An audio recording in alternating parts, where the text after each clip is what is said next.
Nabrigada ang OVP officials nag-isa ng House panel kung sino ang nag-aproba ng travel order na mga ipinasight in contempt.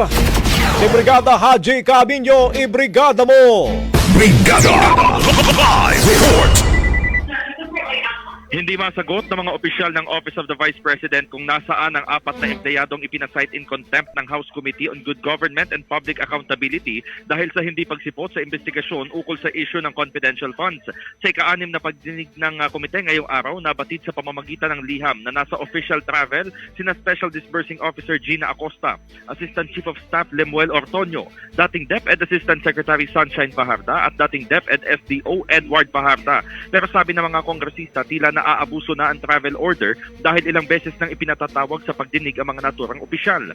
Inusisa rin kung sino ang nag-aproba sa official travel ng apat na individual. Paliwanag ni OVP Chief of Staff Attorney Zuleika Lopez, kakapasok niya lang kahapon matapos ang 2 linggong medical emergency ng kanyang kaanak sa Amerika at hindi niya nakita ang travel order. Gayunman kinumpirma ni OVP Administrative and Financial Services Director Rosalyn Sanchez na idinaraos ngayon ang iba't ibang aktibidad sa 10 satellite offices bilang bahagi ng 89th anniversary ng institusyon.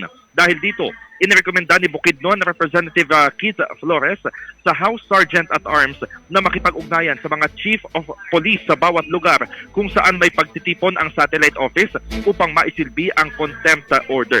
Samantala, base naman sa liham na ipinadala ni Vice President Sara Duterte kay Committee Chairman Joel Chua, iginiit nito na hindi siya makakadalo sa pagdinig ngayong araw dahil nung una siyang maimbitahan at humarap sa investigasyon, hindi naman siya tinanong ng mga kongresista.